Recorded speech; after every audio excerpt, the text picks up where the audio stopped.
Welcome. Welcome to this LinkedIn Live event, Media and the Pandemic, When False Information Can Kill You. I'm David DeCosse, today's moderator and the Director of Catholic and Religious Ethics at the Markkula Center for Applied Ethics at Santa Clara University, the Jesuit University in Silicon Valley. We're so grateful today to be joined by an outstanding panel to discuss this very difficult topic. First, I'd like to welcome Eric Deggans, the television critic for National Public Radio, media analyst at MSNBC, and the author of the book, Race Baiter: How Media Wield Dangerous Words to Divide a Nation. Eric, welcome very much to the show. Great to have you here. Really appreciate you coming on. Thank you.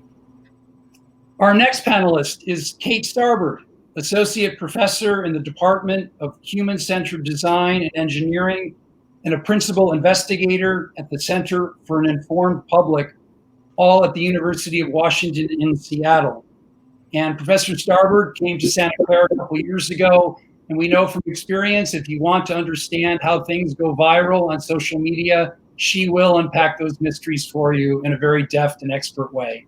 We look forward to hearing from her later in the show about that. Welcome, Professor Starbird. Thank you. Our final panelist is Anita Varma. Anita is the Assistant Director of Journalism and Media Ethics at the Markkula Center at Santa Clara University. Dr. Varma specializes in journalism ethics and in particular is concerned with the degree to which media incorporate the norm of solidarity in their news coverage and the way that norm may affect misinformation and how it's conveyed, and we look forward to hearing more about that. It's great to have you as a colleague, Anita. Great to have you on the show here today.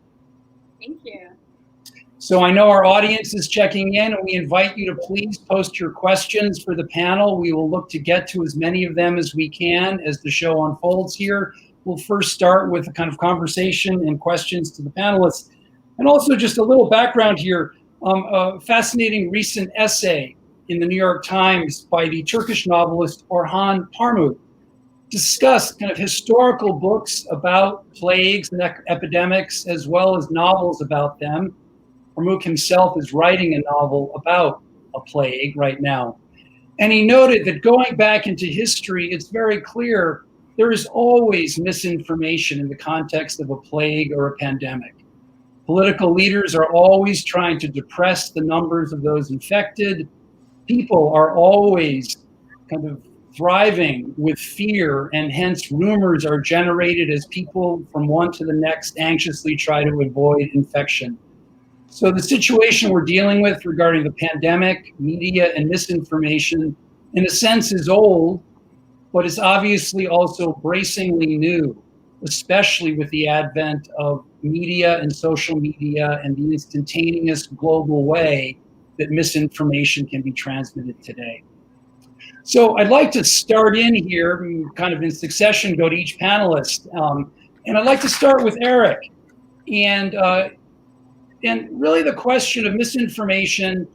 Misinformation, it seems, isn't just a one-off item of information, but it always appears in the context of some story or narrative.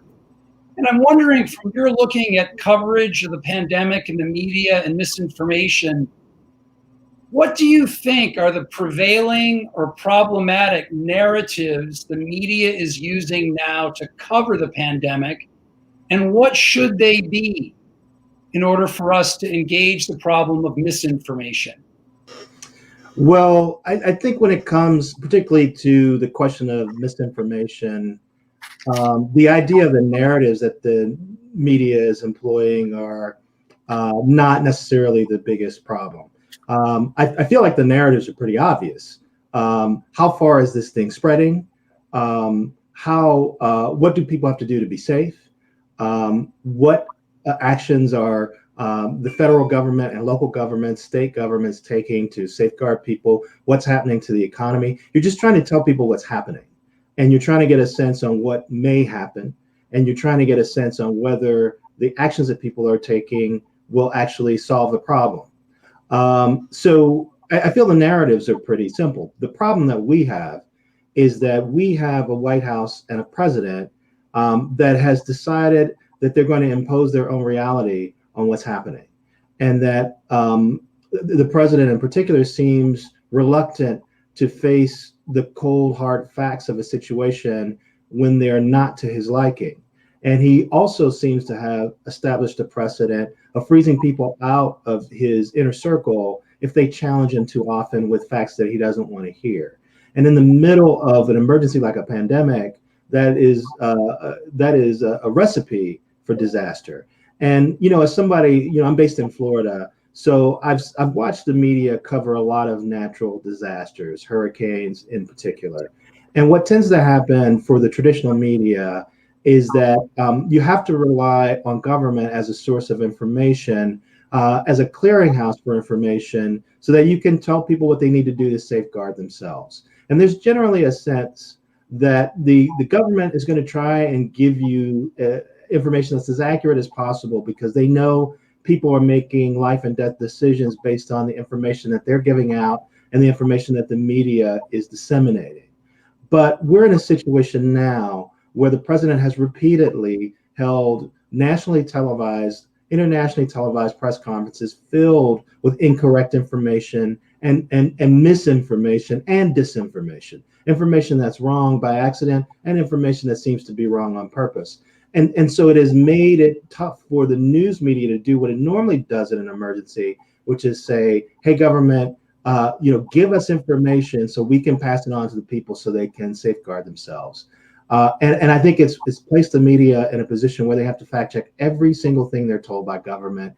They have to question whether or not they can air these press conferences live, because once the president says something, it has a power that even when you try to fact check it later is difficult to do, and it disrupts the natural synergy that press has gotten used to, where in an emergency, you go to the government officials, they give you information, you pass it along, you vet it, of course, but you have a sense that everybody's operating in good faith and everyone's trying to find out the true information and disseminate it to the public so they can protect themselves.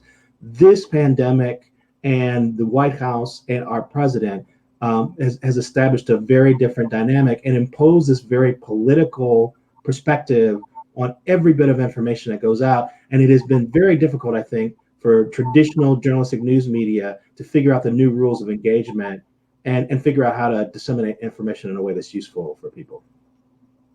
Thank you very much, Eric. Great way to sort of set the scene. We're sort of existing in many ways a flood of misinformation. I'd like to go to Kate Starbird. I mean, one aspect of that flood can be conspiracy theories, and they've certainly been powerfully promulgated on social media about the pandemic. I'm wondering if you could talk to us a little bit about, what constitutes a conspiracy theory and your sense of how they are moving on social media during this time of pandemic. Yeah, so let me build off something you said to start out with, of just kind of what happens during a crisis event in conditions of uncertainty, fear, anxiety, is that people try to resolve that fear and anxiety. We try to come together with others, and in this case, we're coming together online because we can't really come together in person, and we try to come together and figure things out. And that we call it a collective sense-making process. And that collective sense-making process, sometimes it figures things out in a correct way, and sometimes it gets things wrong.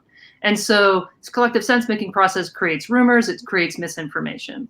Early on in the COVID-19 crisis, we really saw a lot of what I would call collective sense-making rumors, of like people just trying to get things right, they got it wrong. Those sort of things took off, like rumors about the lockdown and how the National Guard was going to come enforce it and things like that. We could see that kind of being natural rumors that kind of took off. More and more now we're seeing, less of the natural misinformation and more politicized misinformation that gets picked up for some kind of political agenda, and then this kind of conspiracy theorizing. And we've seen that in other kinds of crisis events in the past. I would talk about conspiracy theorizing as sort of a collective sense-making process that kind of went awry, where instead of getting closer and closer to what's going on and kind of resolving the uncertainty, it starts at this point of like, oh, someone's lying to us, things aren't as they seem, and there's something controlling this. And so it starts from this place that's different than some of the assumptions most of us would make about how the world works. What we have is a disease that is chaotic, and it got, because nature is a little bit chaotic and it's random, and this disease got into the population and now it's spreading. And as a conspiracy theorist, you want to resolve that chaos by saying, no, it wasn't an accident, it was on purpose. Someone's doing this on purpose to us for some reason. And so we're beginning to see people come up with different theories that match some of those ideas about the world, and they're beginning to take root. I'm not going to name a bunch of them. I don't think that that's the most healthy thing to do, is to point out all the different ones. But we can see in online spaces that especially in groups and different networks that we've seen conspiracy theorizing in before, they're activating to spread different kinds of theories where they claim that someone did this on purpose, that someone's lying to us, or it's not happening, or they're lying, someone's lying about this and someone's lying about that. And the problem is there actually is this uncertainty in this situation where the best information is changing over time. And things that we knew 2 weeks ago have turned out to be untrue. That doesn't mean someone was lying to us. It actually means that scientists didn't know, and they're figuring things out and they're getting things wrong. But as a person who has this distrust for science and government and media, those kinds of things feed into these ideas that people are lying to us, and someone's trying to take advantage of us in some way. And we're seeing them take root in a couple different ways. And I have a lot of empathy for the folks that get pulled into. I think we all have a little bit of conspiracy theorist inside of us. We want to explain things. We want to find patterns in the chaos. And the hard thing is I think that's taking us away from actually getting to the heart of the matter here. But it can be psychologically easier to think that this was all controlled than to understand that this is actually chaotic and random, and horrible things can happen in the world that just don't have a cause and that we can't control them. And that's kind of an uncomfortable place to be. Thank you so much, Kate. And Anita, if I could go to you, and I know one of the current battles over misinformation, a lot of them have to do with numbers. For instance, the numbers of death due to COVID-19. There are disputes now in Washington and states about how to measure that and all. So I wonder if you could comment about something like the numbers in light of your interest in solidarity as a norm for journalism. What are the norms being used now to assess something like the use of numbers and misinformation in COVID-19 deaths? What difference would solidarity as a norm make for journalists in covering a story like that? Yeah, it's a great question, and thank you for that. So the first thing I wanted to say is that numbers can always be disputed, and we've seen this, unfortunately, time and again in American journalism. Reports of HIV/AIDS at the peak of that crisis, reports of people dying due to homelessness, reports of the number of people who die in school shootings where the numbers are quite verifiable, like Newtown, as well as natural disasters and even genocides. These are all cases where there's initially, among many journalists, an expectation that numbers will speak for themselves, but they never can. It's about the narrative built up around the numbers. And in the case of COVID deaths, what I've seen some folks disputing is whether we really had this scale of deaths due to COVID-19, or has it been due to other causes, other illnesses. And so with a solidarity approach, that would result in a response to that question, not in terms of here are some more numbers where we can make the case by throwing more numbers at initial numbers, but by bringing back in the lived experiences of the communities bearing these losses. And by that, I don't mean running a bunch of obituaries in response. Obituaries often focus on how people lived rather than how they died, but instead to look at the community impact that this virus has had, and starting that by bringing in communities' perspectives. And the last thing I wanted to say on that note is that the notion of public cultural truth, I think, is what we very much need right now. So that's a term from Robert White, who said that something can't be true if it would mean that a group of people's lived experience is being denied or destroyed. So with a solidarity approach in journalism, that would basically take the form of people who have lost members of their communities to COVID standing up, and journalists standing with them to tell those stories, to give those numbers meaning. Great, thank you so much, Anita. And think that's great. All three of you really have situated us in this larger context of the problem of misinformation in the pandemic. And wonder if we could go to a couple of things that may be on most viewers, listeners' minds that are very common experiences here.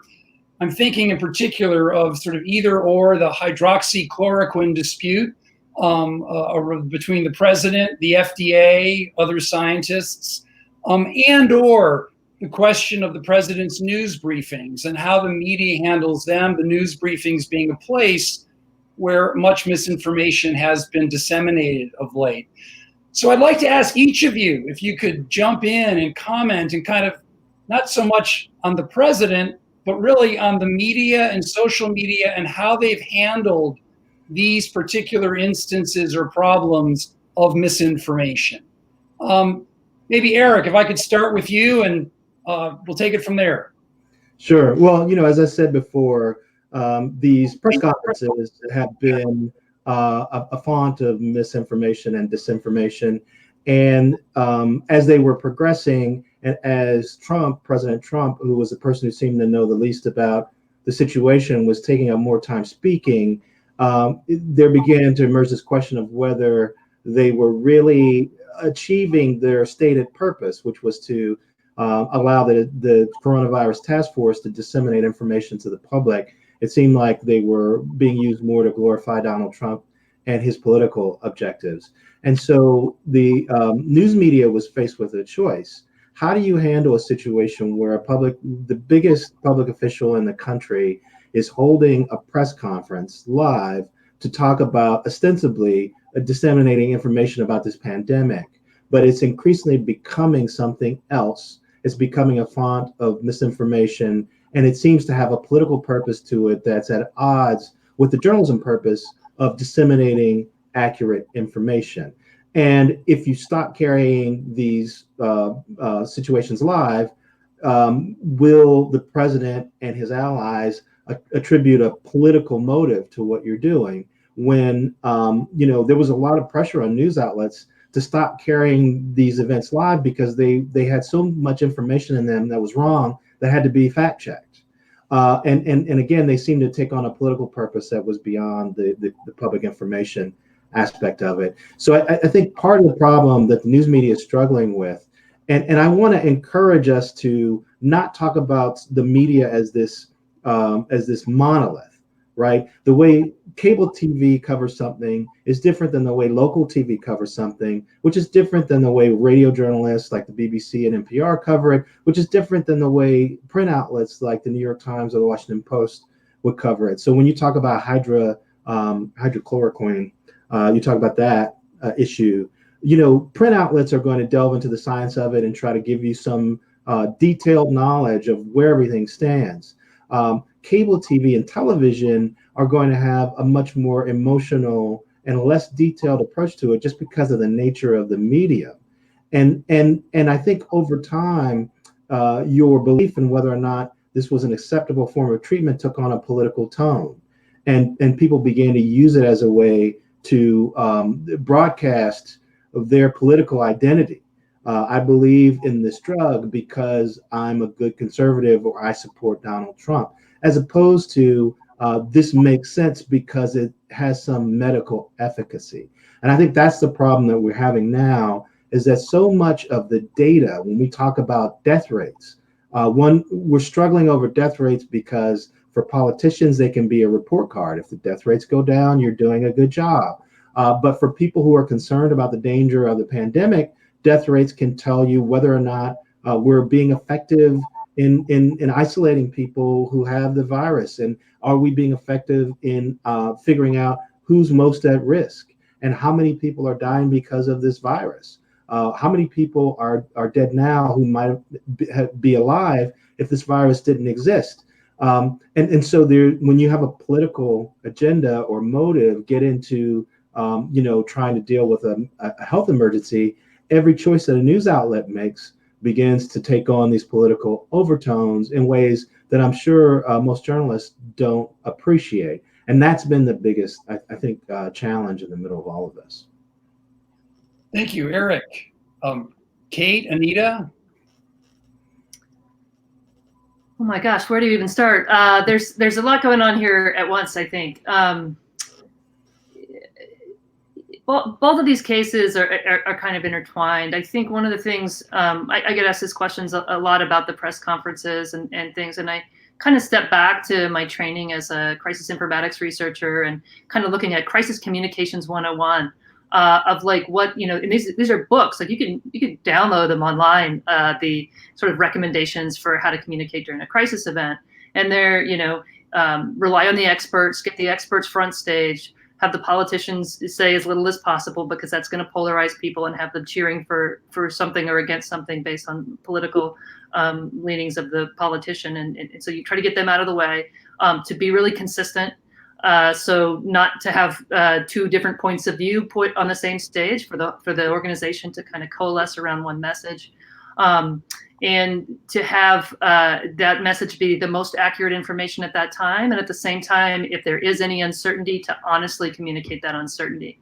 And so those are the recommendations for how to communicate during a crisis event. And when we see something else on stage, whether it's in a governor's press conference or from the president of the US, and we see something different happening, we can reflect on that. It's like, that's actually, it goes against the training and the recommendations and the research of what is most effective for getting a country, especially during a public health crisis, that's not just one local area, this is a whole country, to come together and have a common understanding of what's going on so we can react in a way that's going to protect ourselves.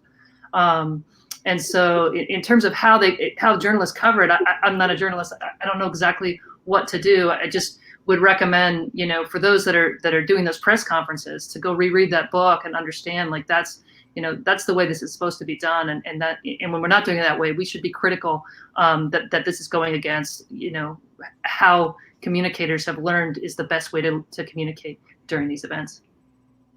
Thank you. Anita.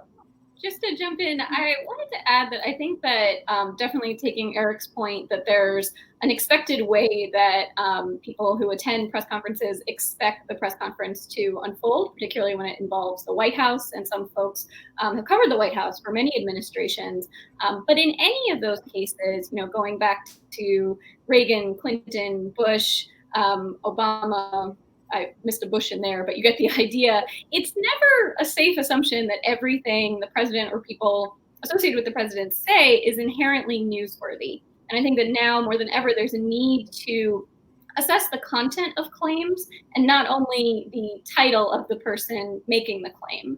The second point I just wanted to raise is that I have seen the story about what the president's medicine approach right now is several times this week, which surprises me because I haven't gone looking for it, but through several social media platforms that either highlight certain stories or send notifications, it seems to be coming up again and again. And I've been told that some of that is because of popularity, but that's also a place where I think we may need to pause and consider what stories are not inherently getting high popularity marks, but are still happening and are still crucial for us to grasp. For instance, the situation of flooding and dams breaking in Michigan, the cyclone in India and Bangladesh right now, and the effects that those are having. So one of my concerns is just that a broader sense of misinformation is this very narrow focus in such an important global moment.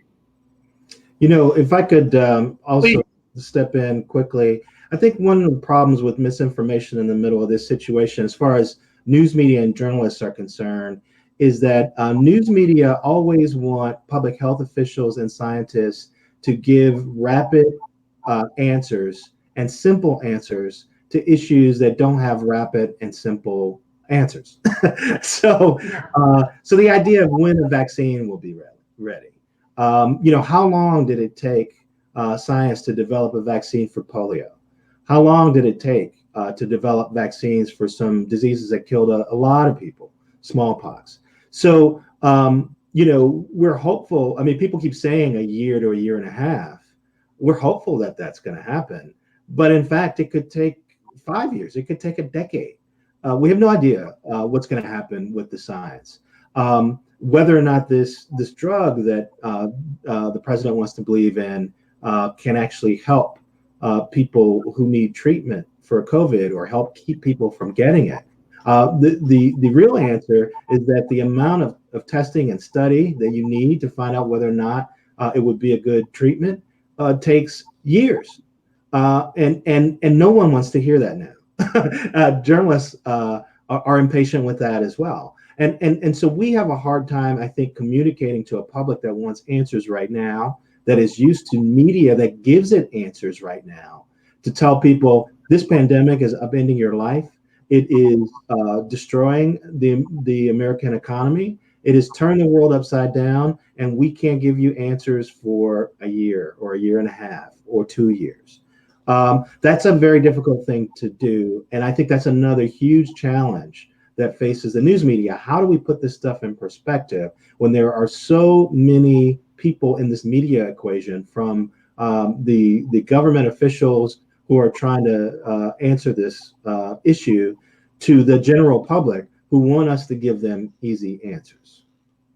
I'm struck, Eric, your observation of the press to get clicks and that generating a kind of great immediacy.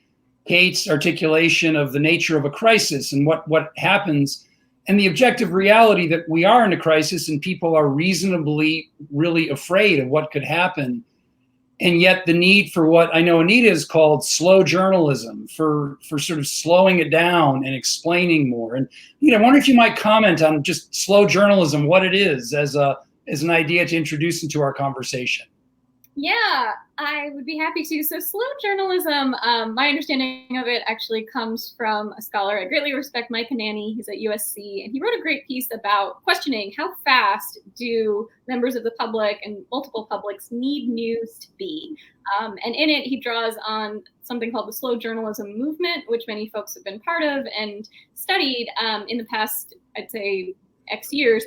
So it's not a brand new concept, but the idea is that when news outlets are in conditions where they can slow down, that can lead to folks getting answers more slowly, but more comprehensively. And in terms of their capacity to process what's coming at them and also receive a representative account or closer to representative account of everyone involved, that slow journalism can put them on a track for that.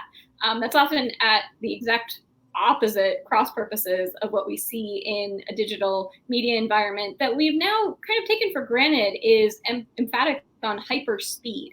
At the same time, every year when Pulitzer Prizes and other journalism awards are announced, those are never investigations that happen speedily. And I think that's something to pay attention to.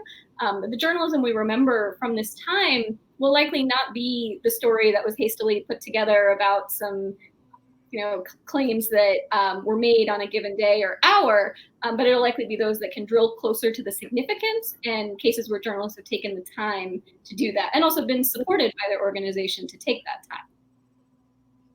We've articulated really the problem of misinformation very powerfully, and we're getting some questions coming in from our listening audience and viewing audience that I think understandably are saying, in effect, as I read them, okay, but what are credible sources of information? How do we determine or judge better by what standards this is believable or that is not? And behind a number of these questions, too, are real critiques of media itself for participating either too easily or too wittily itself in misinformation. So perhaps a question for you all, either what are credible sources of information, and or by what standards do each of you judge a credible source of information in media? Well, start with you again. Well, I'm an old school comic book geek, so I'm always going to quote what Uncle Ben said to Peter Parker right before he became Spider-Man, where he told him that with great power comes great responsibility. And so we are in this media moment where every consumer has a great deal of power. Every consumer has access to a range of media sources that would have been unheard of 10 years ago, and also has the ability to speak out in a way that would have been unheard of 10 or 15 years ago through social media. So what that means is that the consumer has to consume a wide range of media outlets. Whenever I get a question like the one that you've posed, the question behind the question is, tell me the one place I can go where I can trust everything they tell me. And I have to say that does not exist. And it's time to just admit that that's never really existed, but it really doesn't exist now. So what you really have to do is you have to find a constellation of media outlets that are reporting in good faith, that have a range of journalism ethics behind what they do, and that hold themselves accountable and offer some measure of transparency for the reporting that they do. Now, you can quibble with whether or not the New York Times has this bias or that bias, or does this well or does that well, but I don't think there's any doubt that there's a set of journalism values behind the work that they do, and they try to be transparent about the kind of reporting they do and why they report on the things that they do. NPR is exactly the same way. We have a public editor that will take complaints and questions from the public and has the independence to write about those things on her own in a way that provides a high level of transparency to the decisions that we make about why we cover things. So a wide range of outlets, that are reporting in good faith. And I do think you have to be honest about the bias that does exist in media outlets. Most media outlets that are in the mainstream, the political bias that they have is on, I wouldn't name it in the top 5 biases that they have. When I look at CNN, or I look at MSNBC, or I look at the New York Times or the Washington Post, I would name biases for impact and biases for readership and audience, and biases for advertising dollars way before I'd name political bias, even for MSNBC. And to be aware of the media outlets that you're consuming and what their strong points are and what their weak points are, and be honest about that, I think is important. I also think that Fox News, for example, the most watched cable news channel on television, is a political operation that's disguised as a cable news channel. And I judge everything I see on that channel in that way. It is not the same as MSNBC or CNN or other mainstream news outlets. And I think if you really want to make sure that you consume media that has as many true facts in it as possible, where people are trying their best to report what they know and how they know it, you have to be honest about the media outlets and what their goals are. And I would put up Fox News much closer to an ideologically focused news outlet like the Daily Caller or the Drudge Report than I would an objective news channel like CNN. Thank you, Eric. Kate, your take on this question of, how do you think about what are reliable sources of information in a very contested media space, even more contested by the pandemic right now? Yeah, I think Eric put it pretty well. I mean, to talk about how it's not just one source. Like, credibility is, first of all, it's a relationship you have with between a person and different kinds of news outlets or information providers, and that can change over time. And also, one outlet might have multiple different journalists or columnists or whoever within it, and so you might have different judgments of credibility within each of those. I don't think it's easy to say, like, this is the credibility that that everyone should assign to all of these different things. It really is kind of this negotiation, and it's somewhat individual. And I think it is about assembling multiple different viewpoints from different outlets based on credibility with individual journalists at those outlets a lot of times, in terms of how I set up my own environment to get information. But if we step back and look at some of the cases where we see blatant misinformation spread. So I'm going to give you a case I saw today on Facebook. One of my Facebook friends posted this article from, I'm not going to say which one, but post this article that's clearly got a false narrative. And it's trying to get people to be nervous about blood testing that's happening door to door in the state of Georgia. And so this person I know, she's probably a left-leaning person, a little bit on this conspiratorial side right now due to her information diet, posts this, and a bunch of friends are like, yeah, they're trying to take our blood. What are they going to use it for? all of these different things. It's all about surveillance, right? So they're going into that space. And so, and I jump in and she says, is this even true? And look what's happening. And so I jump in and say, if you just take the name of that outlet that you just posted and put it in Wikipedia, you can see that this is a far-right partisan outlet, that they have posted conspiracy theories, false conspiracy theories about Barack Obama, about birtherism, they have Islamophobia, white nationalism, all these kind of topics show up and they're cited on the Wikipedia page. And you can see that that website does not share your values in any way, and that they often do these sort of politicized narratives. All it would have taken was 15 seconds for her to put that into a Wikipedia page and get that information out. But she didn't even know to do that. And she said, well, Facebook used to give us some advice when we saw this, and they're not giving, the banner didn't show up in this case, so I thought it was okay. So here she's relying on the platforms have tried to roll out some fact checking, and she's relying on that. When she doesn't see it, she gets a signal that this thing is okay, which is actually, the platforms may be giving signals, but they're certainly not giving signals on everything. And so to see kind of how she's going about what her responsibility is in that space, and really, like, it seems so difficult, and yet it wouldn't have taken that long at all. And so I think there really is something about teaching people, not just about, okay, who can you trust, but like figuring out when you can't trust something, is really about sort of tuning into where they're exploiting you emotionally, and just doing a couple little checks of, who is that? Do I really want to support that and post that on my Facebook page? I mean, she had 3 or 4 shares of that content were already out the door by the time I corrected that. And my correction got buried by other things. Even though she agreed with it, it got buried by other things. That content is still spreading from her page to others. And so there's really interesting things about how the system is designed. And also when we think about credibility, it's hard, but it's not that hard. If we could just, learn that it's our responsibility to take a few actions to prevent ourselves from doing this, or when we do it, to correct ourselves after we spread something like that, I think it would go a long way to making an impact in reducing the spread of misinformation in these spaces. Thank you. Anita, how do you assess credibility in media? Yeah, it's a great question, and I think it's a complicated one, especially now.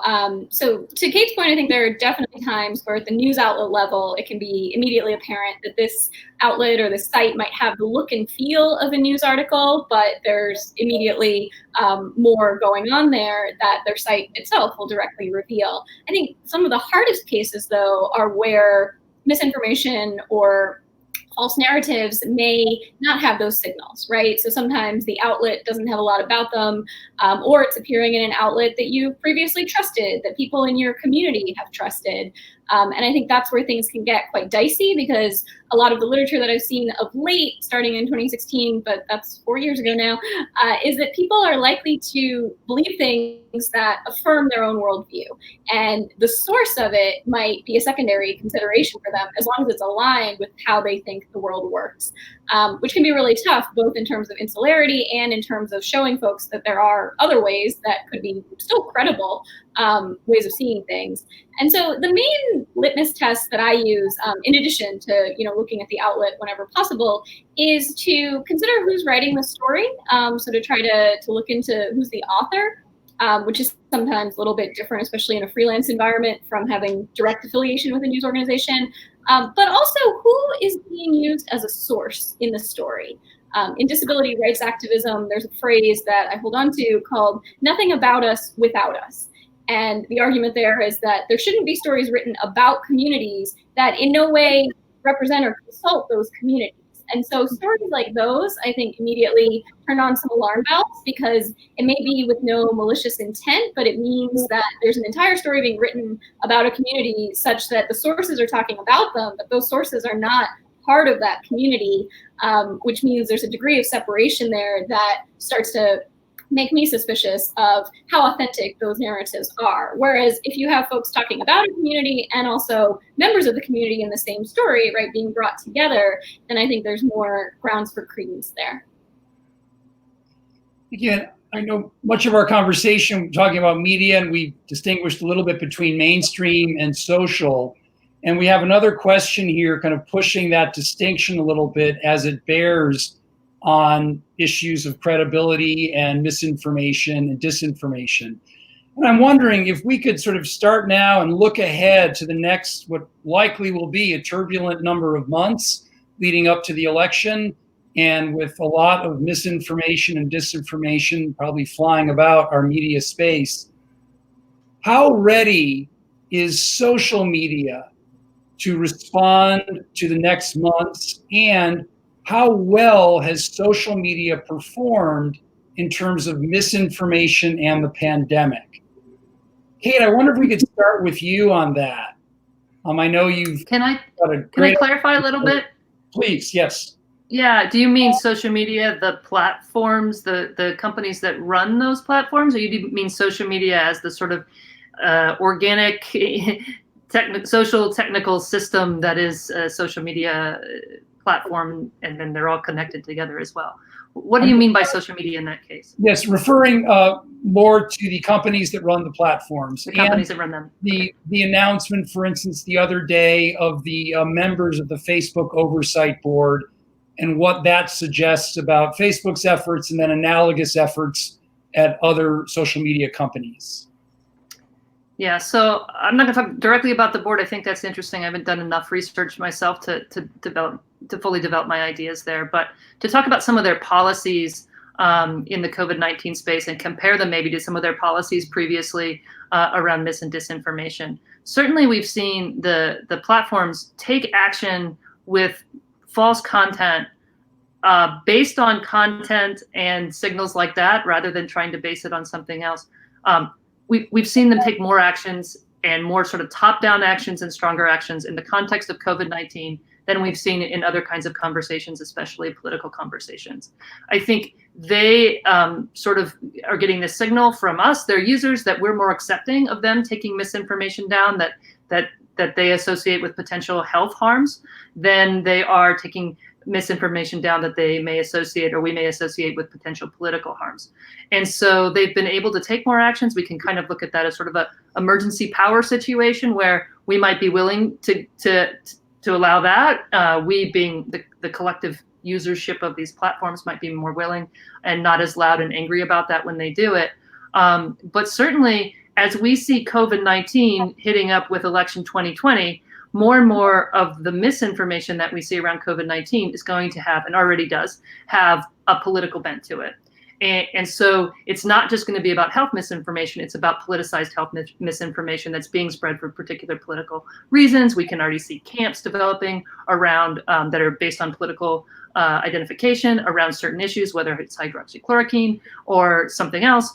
But we have, so those things are happening.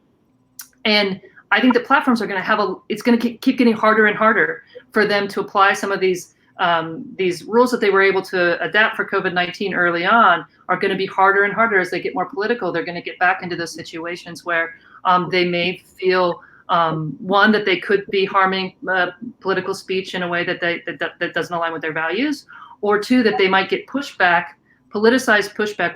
We saw this in 2015, 2016, where political leaders who didn't think that these platforms were, who thought that the platform censoring of misinformation was hurting one party more than the other, became mobilized, put pressure on the platforms, and the platforms took off their censoring of different kinds of misinformation. So we've already seen that happen before, and I think if Facebook begins to take actions related to COVID-19 election 2020 misinformation in ways that start to seem like they might hurt one political party more than another, we might see more sort of political pressure being put on the platforms to not take action. So I think they're in a hard situation.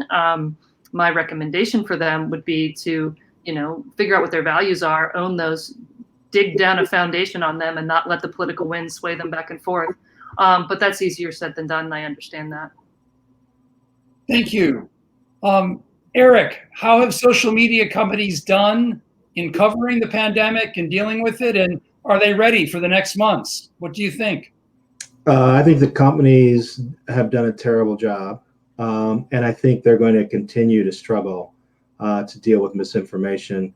My experience with them has been that often there's not enough of a crackdown on misinformation. And then when they're pushed to crack down, the way they crack down is not fine-tuned enough to address the different kinds of information that they're dealing with. I'll give a quick example. Often, I'm on Twitter a lot, and often I will try to promote or boost certain posts that I really want people to pay attention to. I'll pay money to Twitter so that a tweet that I put out gets featured to a wider audience. I found that whenever I have a tweet that has the word coronavirus in it or COVID-19 in it, Twitter will not allow me to promote that tweet, even if it is for a story that's on npr.org that is completely accurate and is completely, not politically or controversial in terms of misinformation or disinformation. They're not able to look at the post and judge it. They have a blanket policy that is harming some content and keeping some content that should be able to be boosted from being boosted. And so that's my biggest concern, is that the priorities of these companies are conflicted because they have a business priority that supersedes often their public interest priority and their responsibility as a media outlet. Getting Facebook to recognize and accept that it is a media outlet, getting Google to accept and react as if it is a media outlet has been a years-long struggle because for their business priorities and for their legal priorities, they don't want to be viewed as a media outlet. They want to be viewed as a conduit for content, for media content that other people create. And so it has been very difficult to get these companies to recognize that they have a responsibility as publishers of content, not just as conduits of content. And I haven't seen much in recent months or years to tell me that they're going to be any better at keeping disinformation. And misinformation is one thing. Mistaken information that's made in good faith is one thing. But deliberate disinformation, how well are they going to do at keeping that from people and keeping people from believing it? I don't think they're going to be very good at it at all. Thank you, Eric. And I think that distinction of misinformation sounds problematic, but a little more possibly benign in places. Disinformation is, ethically speaking, a more significant matter entirely. Anita, how about you? How are social media companies done? Are they ready for the next months? So just as we've expressed some discomfort so far about talking about news media as a monolith, I would also add some discomfort at talking about social media platforms as a monolith. I know the big names of Twitter, Facebook, and Google, they often maybe put together in public discourse, but internally there are some distinctions, particularly in terms of reach and in terms of the amount and volume of content and their individual measures to address disinformation and misinformation. One platform at the outset of the coronavirus issue, they said, we're not doing it. We don't have the ability to moderate the content. We can't be sure what kind of impact it's going to have if folks start posting claims that are untrue about coronavirus. So we're not doing it. And it won't surprise you, it was not Twitter, Facebook, or Google who said that categorically. But for smaller platforms that I think do play a role in the larger ecosystem, I think it'll be worthwhile to look at what measures they're taking. But definitely want to echo what Eric brought up, which is that this conflict between profit and public interest, it does not seem like something that the largest platforms are going to be able to resolve internally. And that's understandable, but it does signal to me a need for greater regulation in the public interest. And when people say regulation, oftentimes there's this immediate recoiling, like, oh my gosh, regulation, that means shutting everything down, that means censorship. But on the contrary, many, if not most industries, both in the US and globally, have some kinds of regulation that are designed to allow space for people in those spaces to express themselves or to carry out what they're trying to do there, but also set some parameters so that the public interest can't go out the window. And I think that folks who work in these various platforms have, in many cases, made a lot of good faith efforts, particularly since 2016, but they are caught in a bind between this need for a revenue drive and reporting back to their shareholders and these larger public interest questions. And some of them, their leaders have even voiced a desire for greater public input. So that would be my hope. I think that it is promising that in the case of coronavirus, many of the platforms took proactive efforts rather than just waiting for things to get bad and then retroactively trying things. But as we've seen, that's not a fail-safe in any way, shape, or form. And so there are still grounds for concern. Thank you. We have about 5 minutes left, and I actually wanted to raise maybe two last points with you all, if I could. One stems from Anita's observation about solidarity in journalism and really paying attention to the communities in which may be bearing the brunt, for instance, of COVID-19, and sort of standing with them as journalists as a way to tell stories and a way to avoid misinformation. And that brings up the question to me, are we in an era where we need to return to local journalism in a way that we have not yet, as a way to combat misinformation? People now are turning to local papers, online papers, what have you. They want to find out what's going on. Is this a moment for local journalism? What do you think? Anita? Oh, yes. Absolutely. But I think local journalism defined in a lot of senses of local. So many people are living far away from the community that they were originally part of. They're part of multiple, sometimes not overlapping, sometimes overlapping communities. And so what's local, I think we can think about it in terms of, well, I used to use the term social distance before it meant something different. But in terms of just the identity distance that we find or don't find. So in my case, I grew up in Pittsburgh, Pennsylvania, and I look for news related to Pittsburgh, Pennsylvania all the time because that's still a community I identify with. And globally, a lot of folks are seeking out information and accounts of lived experiences across the world. So I think it's a time for refocusing in news outlets, not only on market divisions, but on communities that may overlap with markets, but oftentimes there's broader runways and greater intersections in interests that haven't yet really been represented well in a lot of broader-based media. Thank you. I don't know if Eric or Kate have any thoughts on the local journalism angle.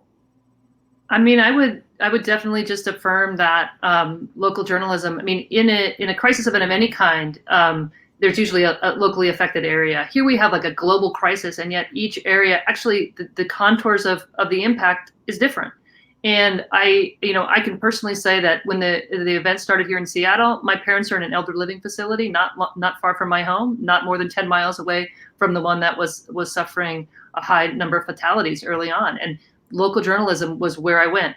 All of a sudden, I'm watching the local news every night. I'm reading the Seattle Times constantly during the day to see all of the updates. And so just to watch my own behavior change about my own sort of information foraging practices. And I think we've seen that, for many people all over the world, looking both at where they're affected, but also they're mostly connected to these other places. The hard part is that's hitting at a time when local journalism has been suffering economically and in all sorts of other ways. The resources are dropping, and it's even gotten worse and acutely worse during the crisis. And so, yeah, we have this great need. I mean, there's all sorts of great reasons why local journalism is a place to go in a way that can undermine misinformation. Our trust relationships with local journalism can be a lot stronger. The connections to somebody who works there are less, and so the conspiracy theories don't flow as well. But so we have this potential for local journalism. We have this real need that becomes acute during a crisis event, and yet it's just suffering, and we don't have a great funding model for it going forward. So it's really something for us collectively to consider. It's like, how do we nurture local journalism and keep it going for times like now and in the future? Yeah, I was going to co-sign that for sure. First, I wanted to shout out to Anita. My first job in journalism was at the Pittsburgh Press and then at the Post-Gazette. So I didn't hear any Pittsburgh in your voice, so I didn't realize that was where you came from. But Yin's going downtown and that. I expected to hear you talk like that. Anyway, people who know Pittsburgh twang, they know what I'm talking about. But I would say, yeah, local journalism can be an important component. But what we are finding is that this situation in particular has really stretched local journalists to the brink. The advertising, there was already a problem with advertising in regional newspapers like the Atlanta Journal-Constitution, the Indianapolis Star, the Tampa Bay Times in my own area. That has cratered now thanks to the effects of the economy of the pandemic. And that has forced these news outlets to put people on furlough, to lay people off, to reduce their reporting ranks at a time when people need their direct information more than ever.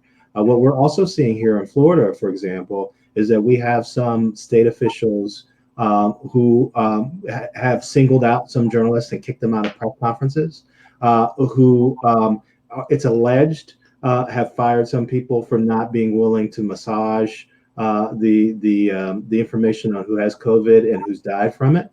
And so when you have a local news media that is starved of resources, that doesn't have the manpower it needs to conduct all the journalism it needs to do, that needs to rely more on official sources because they have less of an ability to go out and find information on their own, this is right at a time when some official sources are becoming much more political about how they disseminate information, who they give information to, who they allow to have access to press conferences, who they call on at press conferences, and how they treat them when they ask questions. So this is a perfect storm for local news outlets where their audiences are going up. People need their information more than ever, but their resources to create that journalism have never been more threatened.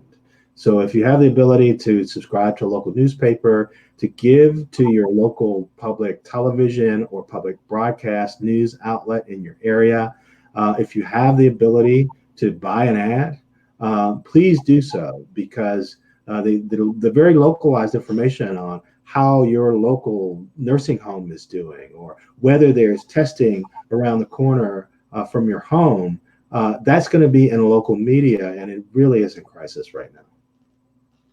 All right, thank you so much. And thank you to the entire panel. Our time is regrettably up, but I wanted to thank so much Eric Deggans, the TV critic at NPR, Kate Starbird, professor at the University of Washington, and Anita Varma, journalism ethicist at the Markkula Center for Applied Ethics at Santa Clara University.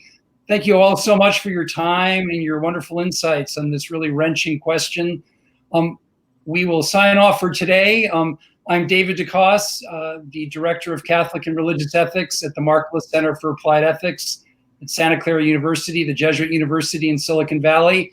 To all our listeners, please stay tuned in the next weeks for more information about future LinkedIn Live events from the Ethics Center. Thank you all so much, and good day.